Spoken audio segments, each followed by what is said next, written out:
Assalamualaikum warahmatullahi wabarakatuh. Salam sejahtera untuk kita semua. Perkenalkan, saya Cynthia Safrianti, salah satu dosen dari program studi S1 Manajemen Fakultas Ekonomi dan Bisnis Universitas Profesor Dr. Hazairin SH.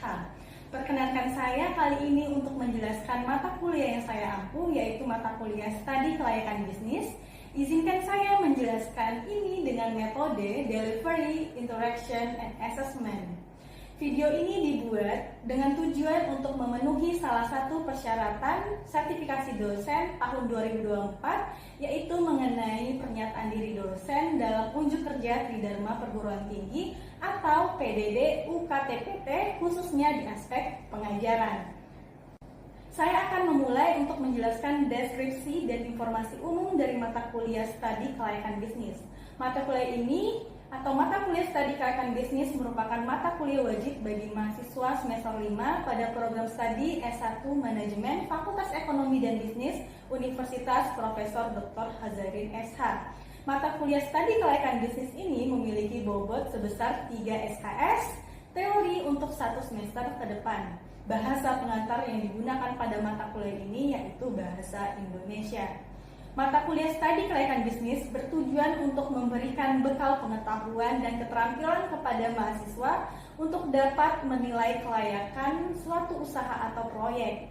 Bekal pengetahuan dan keterampilan tersebut akan sangat bermanfaat untuk membantu mengambil keputusan dalam merintis usaha baru, mengembangkan usaha yang sudah ada, maupun untuk memilih jenis usaha atau investasi atau proyek yang paling menguntungkan.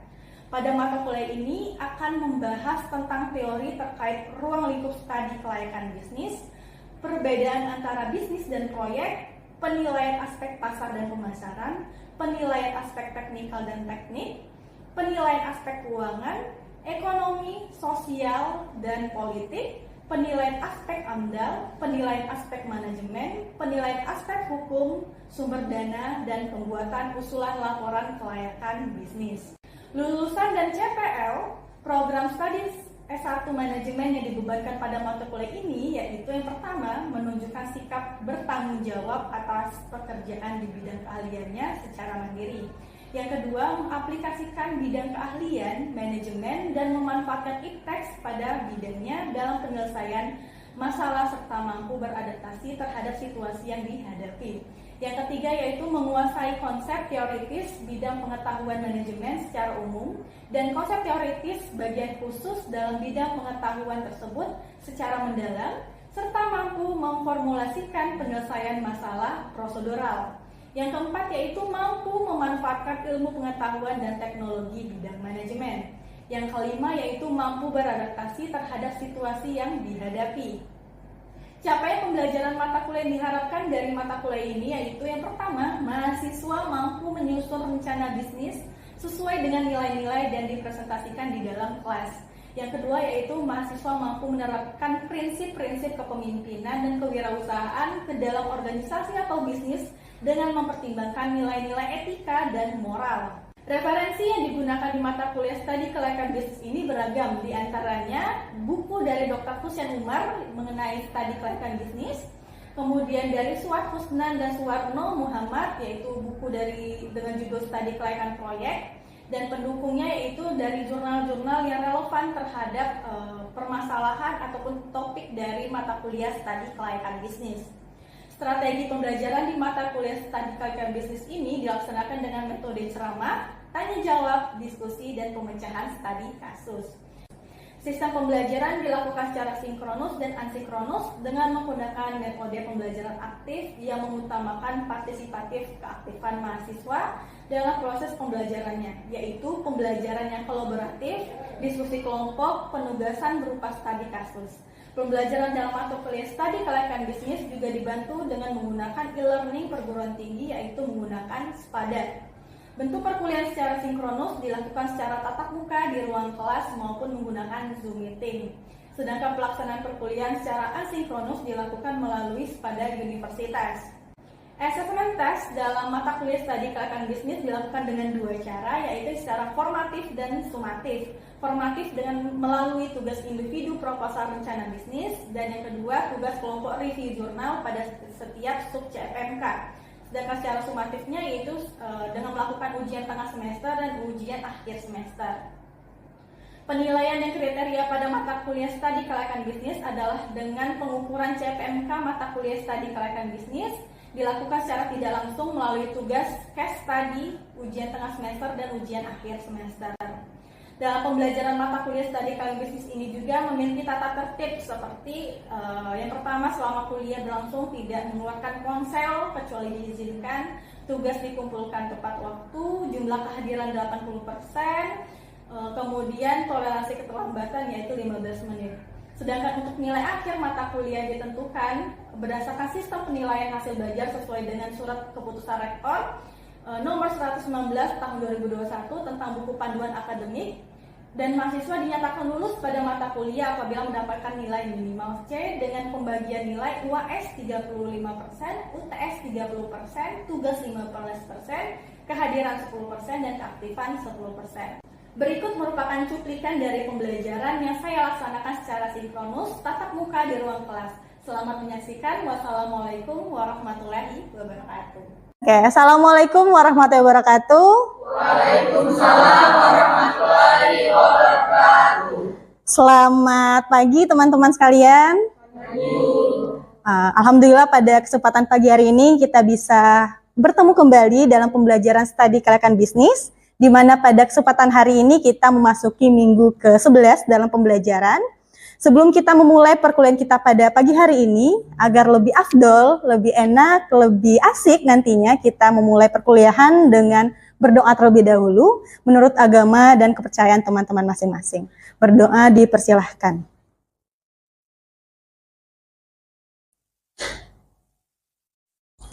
Doa selesai. Oke. Sebelum kita memulai perkuliahan kita pada pagi hari ini, absensi silahkan dibuat, silahkan diteruskan absensinya sesuai dengan pertemuan kita pada hari ini, yaitu pertemuan ke-11. Sebelum kita masuk ke mata kuliah kita atau topik kita pada hari ini mengenai analisis aspek manajemen, kita rewind dulu ke pertemuan kita yang sebelumnya, yaitu pertemuan ke-10 mengenai analisis aspek lingkungan hidup atau AMDAL. Nah, saya mau tanya dulu ke teman-teman, masih ada yang ingat nggak kira-kira AMDAL itu apa sih? Analisis aspek AMDAL itu apa sih? Siapa yang bisa? Silahkan acungkan tangannya. Silahkan Satya. Studi yang dilakukan untuk mengetahui dampak suatu kegiatan atau proyek yang akan dilakukan. Oke, benar ya. Jadi saya anggap teman-teman sudah memahami atau paling tidaknya sudah ingatlah tentang pembelajaran kita di minggu lalu. Nah, pertanyaan keduanya, kira-kira semua perusahaan yang mempunyai bisnis, apakah wajib melakukan AMDAL? Oke, silakan Elviana. Tidak, karena perusahaan yang wajib AMDAL adalah perusahaan yang sudah terdaftar di lingkungan hidup. Oke, benar tidak? Oke, jadi yang wajib AMDAL adalah perusahaan yang daftarnya atau aspeknya atau kegiatan bisnisnya terdaftar di Kementerian Lingkungan Hidup. Oke, saya rasa teman-teman sudah paham ya mengenai AMDAL ya. Setelah aspek AMDAL, mengenai aspek AMDAL dalam studi kelayakan bisnis, kita akan bahas lagi ke materi selanjutnya, yaitu yang teman-teman baca di depan mengenai analisis aspek manajemen. Sebelum kita masuk, mungkin saya mau tanya dulu deh sama teman-teman. Kira-kira masih ingat nggak sih apa yang dinamakan dengan fungsi manajemen? Karena fungsi manajemen ini adalah rohnya orang-orang manajemen. Dikatakan orang manajemen jika dia mengetahui secara secara lugas tanpa membaca lagi apa sih fungsi manajemen itu. Kira-kira ada yang mau bantu nggak siapa? Oke, silakan Heru. Fungsi manajemen itu merupakan suatu kegiatan yang dilakukan oleh manajer untuk memenuhi tujuan organisasi. Oke, berapa fungsi manajemen itu Mas Heru? Itu ada 4. Oke, apa aja tuh? Itu planning, organizing, activating, dan controlling. Oke, benar ya? Benar nggak jawaban dari Mas Heru? Benar ya? Mungkin tadi bisa diulang lagi? Apa aja fungsi dari manajemen? Itu ada 4. Organizer.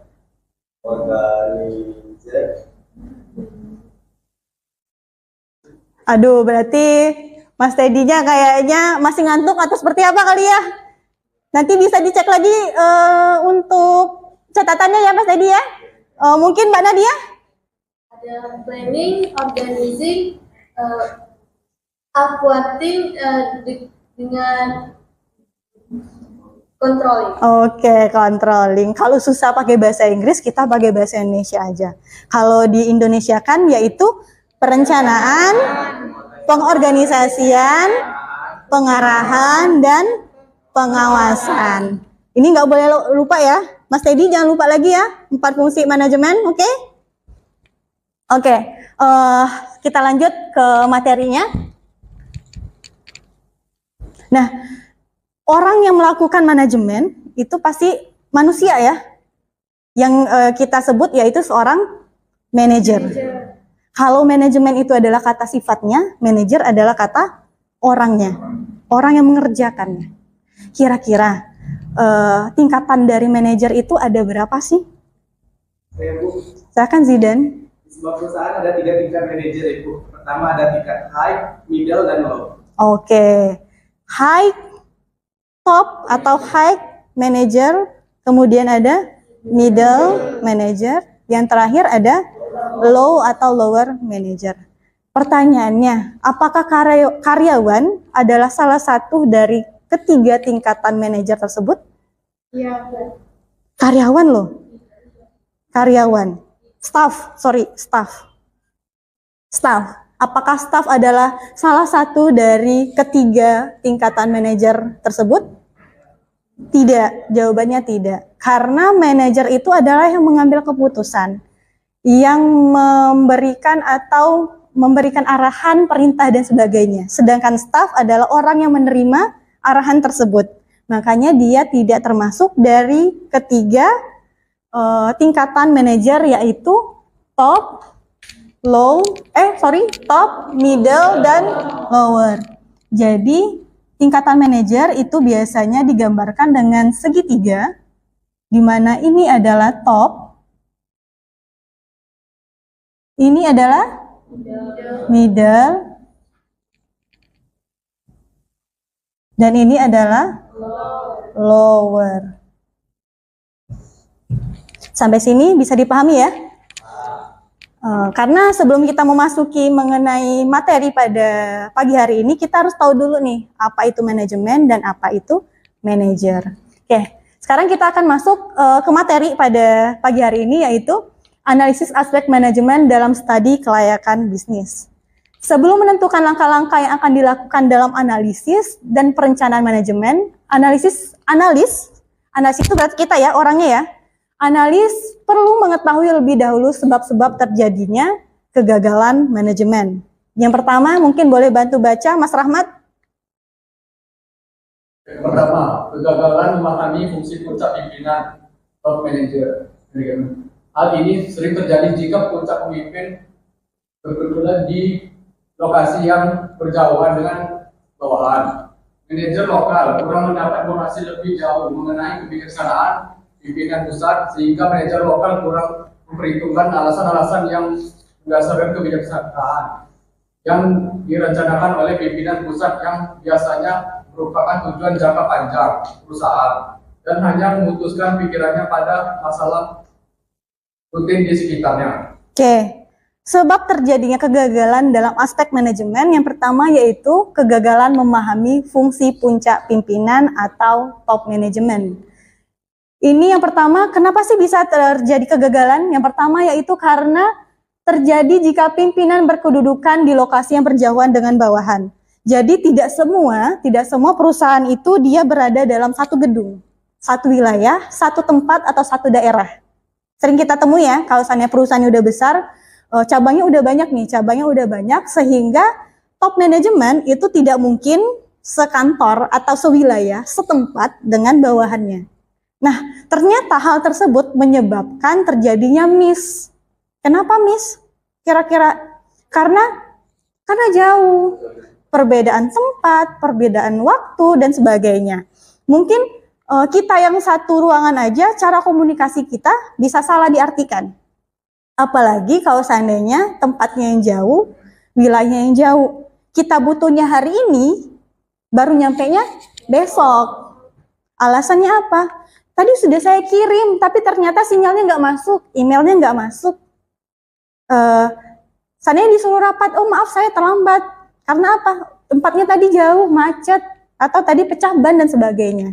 Itu yang menyebabkan adanya kegagalan dalam memahami fungsi puncak pimpinan. Yang kedua yaitu manajer lokal kurang mendapatkan informasi lebih jauh mengenai kebijaksanaan pimpinan pusat. Tadi karena jauh tadi kan, informasi nyampainya setengah-setengah, tidak full. Yang harusnya seandainya disuruh datang jam 10, kita dapat informasinya datang setelah jam 10 seandainya. Itu kan menjadi sebuah miss, sebuah kesalahan dalam sebuah perusahaan. Oke, kita lanjut lagi untuk yang kedua. Penyebab kegagalan yang kedua yaitu kegagalan memberikan wewenang dan tanggung jawab yang memadai. Mungkin Mbak Nesti boleh bantu? Kegagalan memberikan wewenang dan tanggung jawab yang memadai. Seorang manajer tidak akan dapat bekerja secara efektif tanpa tugas, tanggung jawab, dan wewenang dari atasannya. Dalam hal ini adalah pemilik perusahaan atau pemegang saham. Larangan dan sanksi yang terlalu banyak akan membuat bawahan merasa tidak bebas berkreasi sehingga membuat mereka tidak bisa bekerja secara efektif. Oke, ternyata kegagalan kedua yaitu mengenai kegagalan memberikan wewenang dan tanggung jawab yang memadai. Jadi biasanya kita kan kalau kerja pasti diberikan tanggung jawab ya. Kalau seandainya dia di bidang pemasaran, tanggung jawabnya mungkin harus menjual produk dalam satu bulan itu sebanyak 100 pieces, seandainya seperti itu. Jadi itu harus dipahami. Kenapa sih kita harus bisa menjual itu? Karena ada perintah dari atasan. Kalau kita tidak bisa memahami perintah dari atasan mengenai tanggung jawab kita tadi, maka ada miss di sana yang membuat kita tidak dapat bekerja secara efektif. Karena, oh ternyata yang harus saya jual ini 100 pieces loh, bukan 10 pieces. Ternyata ada kesalahan memberikan wewenang. Salah dengar nih, perintah dari atasan tadi. Itu yang membuat kegagalan yang kedua, sebab kegagalan aspek manajemen dalam studi kelayakan bisnis. Aspek yang tiga atau sebab yang ketiga yaitu kegagalan mendapatkan tenaga manajemen yang memadai. Mungkin Mbak Sarah boleh bantu? 3. Kegagalan mendapatkan tenaga manajemen yang memadai. Suatu proyek yang secara ekonomis nampaknya mempunyai prospek yang baik bisa gagal apabila tidak memiliki tenaga manajer dalam jumlah yang memadai. Kurangnya tenaga manajemen akan menyebabkan meningkatnya biaya produksi, menurunkan output, menimbulkan kesulitan mekanis apabila hal ini didengar proyek akan mengalami kegagalan. Oke, penyebab yang ketiga yaitu bagaimana sebabnya terjadi kegagalan aspek manajemen karena kegagalan mendapatkan tenaga manajemen yang memadai. Tenaga manajemen yang memadai itu seperti apa sih? Ternyata tidak semua staf atau tidak semua karyawan itu memiliki kemampuan yang sama. Takutnya ketika kita merekrut orang, ternyata staf atau karyawan kita rekrut itu dia tidak mempunyai kemampuan yang memadai sesuai dengan pekerjaan atau sesuai dengan tempat dia bekerja. Seandainya nih dia di bidang pemasaran, tapi yang diambil karyawannya yang direkrut adalah di bidang keuangan. Mungkin sama-sama dari sarjana manajemen, tapi kan beda lingkupnya. Bisa menyesuaikan? Bisa.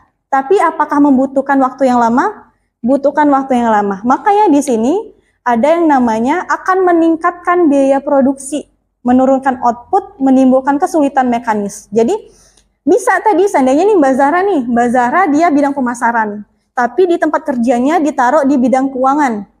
Dia bisa menyesuaikan? Bisa, tapi mungkin bisa butuh waktu 1-2 tahun. Sedangkan Mbak Nira, dia benar-benar dari pemasaran dan dimasukkan di bidang pemasaran. Dia hanya perlu penyesuaian mungkin 1-2 bulan, karena cuman perlu tahu aja apa sih tugas saya, tidak perlu tahu lagi apa yang harus, ini gimana ya caranya, itu nggak perlu lagi, karena dia udah tahu memang bidangnya. Nah yang Mbak Zahra tadi akan menyebabkan meningkatnya biaya produksi, karena apa? Mungkin yang harusnya bisa menjual produk sebanyak 100 pieces, karena dia baru belajar, cuman 10 pieces yang dia bisa jual. Atau karena dia belum paham, perusahaan harus memberikan pelatihan dulu sama Mbak Zara, sehingga memerlukan biaya pelatihan. Makanya di sini kegagalan mendapatkan tenaga manajemen yang memadai akan menyebabkan meningkatnya biaya produksi. Biaya produksi itu bukan hanya kalau kita buat donat, gendumnya berapa, gulanya berapa, bukan itu aja, tapi orang yang membuatnya, tenaga yang membuat, alat yang dibuat itu juga termasuk dari biaya produksi. Bisa dipahami ya? Kita lanjut yang keempat, yaitu sebab yang keempat, kekurangan tenaga manajemen yang berpengalaman. Kalau tadi yang memadai, kalau yang ini berpengalaman. Teman-teman sering nggak dengar kalau seandainya kalian harus masukin lamaran, salah satu syaratnya yaitu memiliki pengalaman minimal 1 atau 2 tahun di bidang yang serupa. Sering ya? Sering ya. Nah, sebenarnya itu adalah cara dari sebuah perusahaan agar dia bisa mendapatkan ini tadi.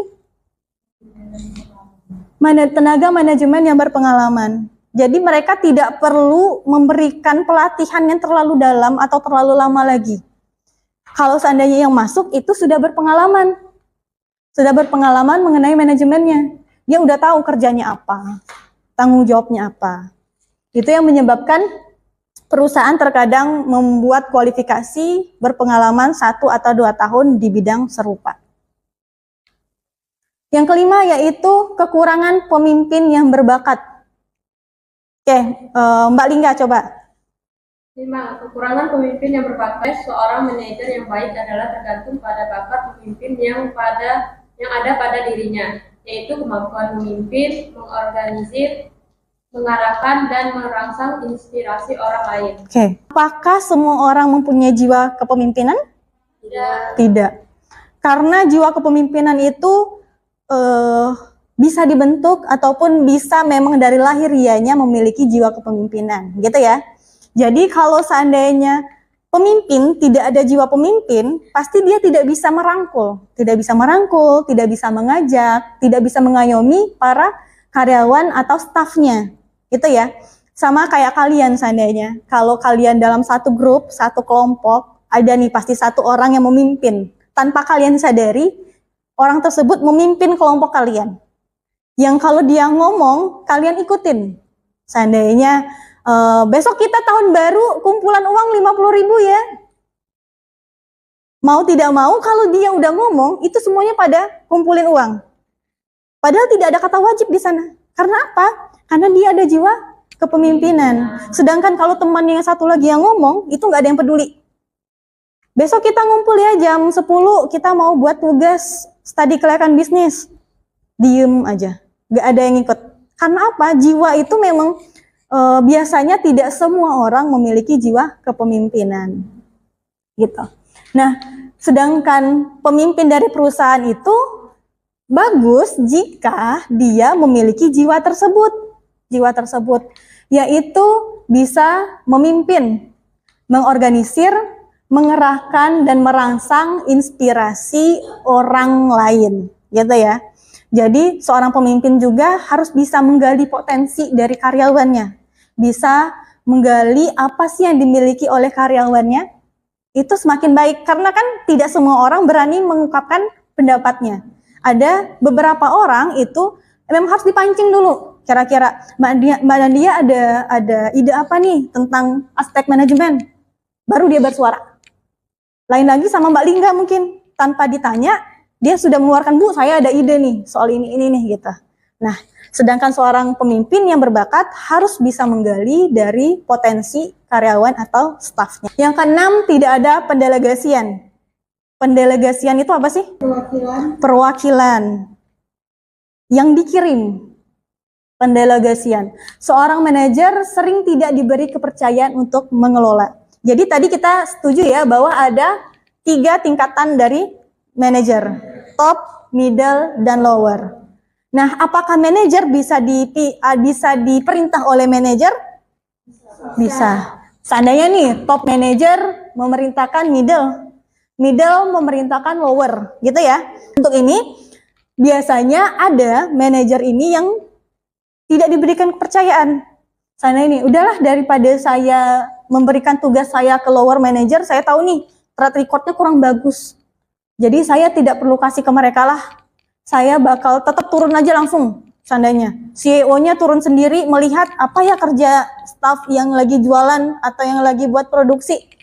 Itu kan berarti tidak ada pendelegasian, tidak ada kepercayaan kepada manajer yang ada di bawahnya gitu. Seharusnya kita dalam perusahaan, dalam organisasi itu harus memiliki kepercayaan satu sama lain.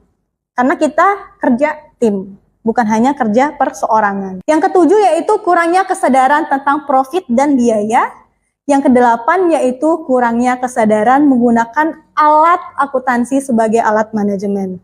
Jadi ini juga merupakan sebab dari kegagalan dari aspek manajemen. Itu ya. Oke, dari mata kuliah atau pembelajaran kita mengenai sebab kegagalan dari aspek manajemen, kira-kira ada yang mau ditanyakan nggak oleh teman-teman? Oke, silakan Mbak Zara. Bertanya nih Bu, kan tadi dari 10 aspek yang sudah kita pelajari itu pasti ada yang paling fatal dan berpengaruh. Kalau menurut Ibu yang paling fatal dan berpengaruh dalam pengorganisasian itu yang mana sih Bu? Oke, terima kasih. Good question. Jadi dari 8 sebab kita, menurut saya ini pertanyaan dari Mbak Zara, menurut saya kira-kira yang paling fatal itu jika melakukan yang mana sih Bu, gitu ya. Nah, sekali lagi kita adalah ilmu sosial, semuanya memiliki pendapat satu sama lain, gitu ya. Kalau Mbak Zara tanya tentang, menurut saya, pendapat saya, mana sih yang paling fatal jika dilakukan kegagalannya? Dari kedelapan ini, dari mulai kegagalan memahami fungsi puncak pimpinan, kemudian kegagalan memberikan wewenang dan tanggung jawab yang memadai, kegagalan mendapatkan tenaga manajemen yang memadai, kemudian kekurangan tenaga manajemen yang berpengalaman, kekurangan pemimpin yang berbakat, tidak ada pendelegasian, kurangnya kesadaran tentang profit dan biaya, dan yang terakhir kurangnya kesadaran menggunakan alat akuntansi sebagai alat manajemen. Menurut pendapat pribadi saya adalah kekurangan pemimpin yang berbakat. Kenapa? Karena sebuah organisasi atau sebuah perusahaan akan bergerak dengan baik dan benar jika pemimpinnya juga melakukan tugasnya dengan baik dan benar. Jika pemimpinnya tidak bisa mengarahkan, tidak bisa merangkul, tidak bisa mengorganisir karyawannya, stafnya, maka karyawan atau stafnya juga kebingungan, apa sih yang harus saya kerjakan? Arah saya ini kemana sih? Karena tidak semua staf atau karyawan itu bisa berpikir sendiri, bisa melangkah sendiri, gitu ya. Makanya menurut saya, pendapat pribadi saya yaitu di poin kekurangan pemimpin yang berbakat. Oke, untuk pembelajaran pada pagi hari ini saya rasa cukup. Ya sudah habis ya. Kita harus belajar sesuai dengan waktu yang sudah ditentukan. Oke, tidak ada lagi pertanyaan? Tidak? Oke, tidak. Terima kasih. Saya harapkan pembelajaran kita pada pagi hari ini bisa diterima baik oleh teman-teman sekalian. Untuk tugasnya, silakan teman-teman akan mereview jurnal yang akan saya sematkan dalam laman sepada teman-teman masing-masing dan akan kita bahas di pertemuan selanjutnya masih sama dengan mengenai aspek manajemen. Karena pertemuan dengan teori atau materi aspek manajemen ini dilakukan dalam 2 kali pembelajaran atau 2 minggu pembelajaran. Oke, saya rasa tidak ada lagi pertanyaan dari teman-teman. Alhamdulillah pembelajaran kita pada pagi hari ini berjalan dengan sangat lancar. Semoga apa yang kita lakukan pada pagi hari ini mendapatkan manfaat bagi saya dan teman-teman sekalian. Saya mohon maaf jika ada salah kata dari saya. Saya akhiri, wassalamualaikum warahmatullahi wabarakatuh. Selamat pagi. Waalaikumsalam warahmatullahi wabarakatuh.